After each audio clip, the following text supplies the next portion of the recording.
In the ancient days of Calabar, when the earth was still warm from creation's forge and peace was a rarer treasure than gold, Ephraim Duke ruled as a king whose heart shunned the clamor of war. Unlike the iron-fisted lords who bathed the land in blood, Ephraim's power lay not in swords but in a marvel, a drum, its wood carved with symbols older than memory, its hide taut as the sky before a storm.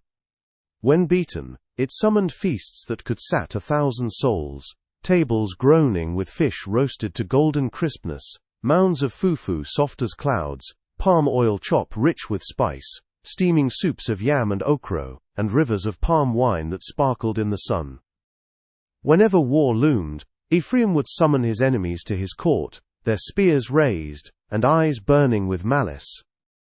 But as he struck the drum, its deep thrum rolling like thunder, the air shimmered, and tables appeared, laden with bounty.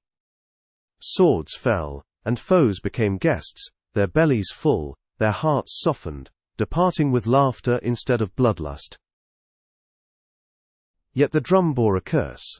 If its owner stepped over a stick or crossed a fallen tree, the food would rot, its sweetness turning to decay, and 300 Egbo men, shadowy enforcers of ancient law, would materialize, their whips and sticks raining punishment on all present.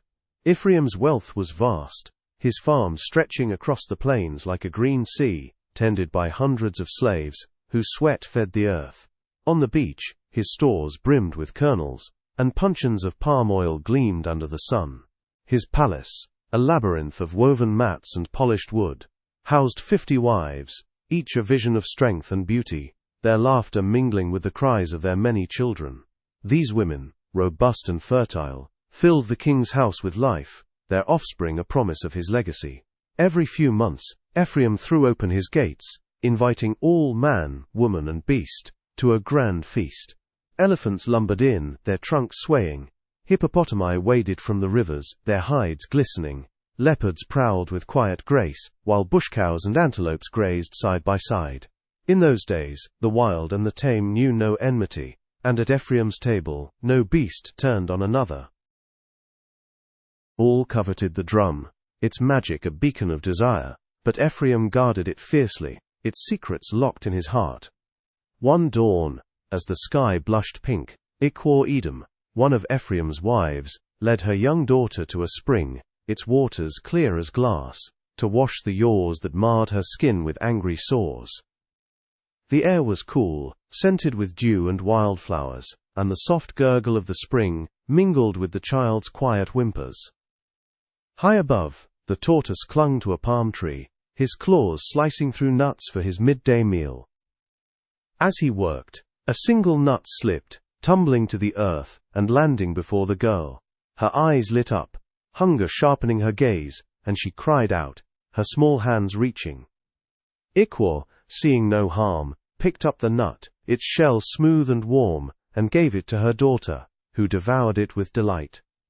The tortoise, his eyes sharp with opportunism, descended the tree with deliberate slowness, his shell glinting in the morning light. "Woman," he said, his voice low and accusing, "where is my palm nut? I saw you take it." Ikwor straightened, her cloth vibrant against the green, and met his gaze. "It lay on the ground, fallen from your tree," she said, her tone firm but calm. "I gave it to my child, thinking it free for the taking. I meant no theft." But the tortoise, his mind alight with a scheme to claim the king's drum, saw his chance. "You have stolen from a poor man," he said, his voice rising with feigned outrage. "I climbed this tree for my family's food, and you have robbed me. I will take this matter to the king, and he shall judge." Ikwor's eyes narrowed, but she stood her ground. "My husband is a rich man, and just," she said, her voice steady as the earth. "If you have a complaint, come with me, and we will face him together." So she led the tortoise to the palace, her daughter trailing behind, the spring's dampness still clinging to their skin. The court was alive with the hum of voices, the air thick with the scent of roasted yams and palm wine. Ephraim sat on his throne, a carved seat draped with leopard skins, his presence commanding yet gentle. Ikwor recounted the incident, her words clear, while the tortoise stood before the king, his small eyes glinting with cunning. "What will you take for your loss?" Ephraim asked, his voice deep and measured. "Name your price: money, cloth, kernels, or palm oil." The tortoise shook his head, dismissing each offer with a flick of his claw. "I want no coin or cloth," he said, his voice sharp. "There is only one thing I desire." He pointed to the drum, its wood gleaming in the torchlight, its hide taut and inviting. "Give me the drum, and I will be satisfied." Ephraim's brow furrowed, for he knew the drum's power and its curse, but the tortoise's insistence wore at him. "Take it," he said at last, his voice heavy with reluctance, withholding the secret of the drum's peril. "But guard it well." The tortoise, his heart swelling with triumph, hoisted the drum onto his back, and trudged home, the dust rising beneath his feet. "Wife," he called, entering his modest hut, where the air smelled of earth and dried herbs, "I am a rich man now, no more toil for us. This drum will feed us forever."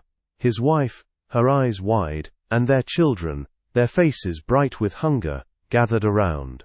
"Show us," she urged, her voice trembling with hope. The tortoise struck the drum, mimicking the king's rhythm, and the air shimmered.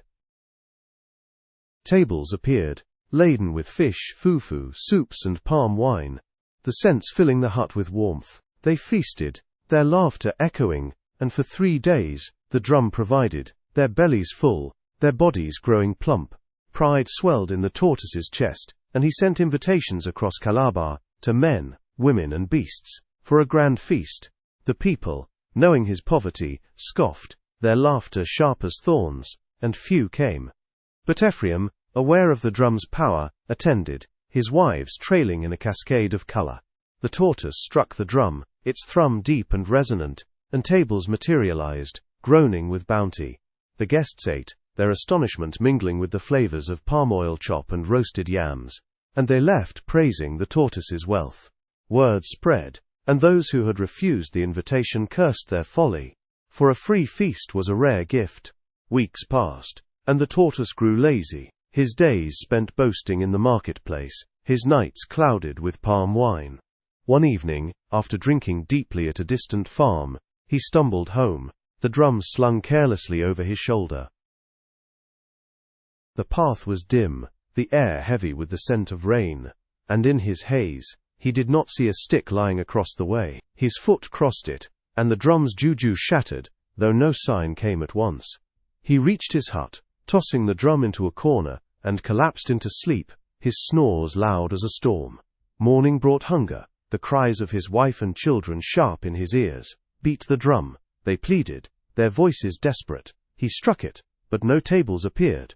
Instead, the air grew thick, and 300 Egbo men materialized, their eyes shadowed, their whips and sticks raised. They fell upon the tortoise, his wife and their children, the blows relentless, the air filled with cries, and the crack of hide on flesh.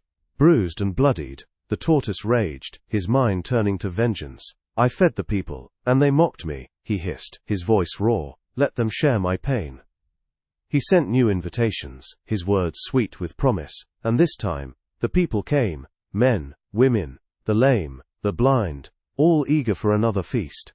The marketplace buzzed, the air thick with anticipation, and the scent of dust. The king and his wives sent apologies, but the crowd was vast.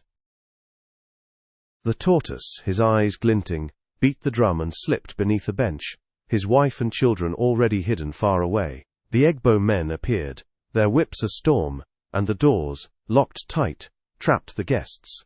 For 2 hours, the flogging raged, screams piercing the air, blood staining the earth. The leopard alone escaped, his powerful leap carrying him over the compound's wall, his roar a warning unheeded. When the tortoise deemed the punishment enough, he crept to the door and opened it, the Egbo men vanishing, with a final tap of the drum. The guests, battered and broken, were carried home, their anger a fire that burned against the tortoise. The next day, he marched to the palace, the drum heavy on his back. "This gift is cursed," he said to Ephraim, his voice bitter. "Take it back, and give me something of true value, slaves, farms, cloth, or rods." Ephraim, his heart, softened by pity, refused the trade, but offered a new gift, a magic fufu tree, its branches heavy with fruit once a year, its roots dropping fufu and soup daily. provided the owner took only what was needed, and never returned twice in a day. The tortoise, his greed tempered by pain, accepted. He and his wife gathered their calabashes, the tree's bounty rich and fragrant, and returned home to feast, their hearts light. But one son, his eyes gleaming with greed, questioned his father. "Where does this food come from?" he asked, his voice sly. The tortoise, wary, refused to answer, and his wife, her cunning sharp, whispered, "If the children learn of the tree, they will break its juju." Undeterred, the son devised a plan, filling a calabash with wood ashes and piercing a hole in his father's bag, the neck of the calabash nestled within. As the tortoise went to the tree, the ashes left a trail, and the son followed, hiding in the brush as his father gathered the day's food. The next morning, after the tortoise returned, the son led his brothers to the tree, their calabashes brimming with fufu and soup. They ate, their laughter reckless, but their greed broke the juju. When the tortoise visited at dawn, the tree was gone, swallowed by a dense thicket of prickly tai-tai palm, its thorns sharp as betrayal. He returned home, his heart heavy, and called his family. "Who has done this?" he demanded, his voice a broken growl. They denied it, their eyes averted, but the truth was clear. Leading them to the thicket, he said, "You have broken my juju. This is your home now, beneath the tai-tai palm." And so, the tortoise and his kin made their dwelling under the prickly vines, their lives bound to its meager shade, a testament to greed's bitter cost.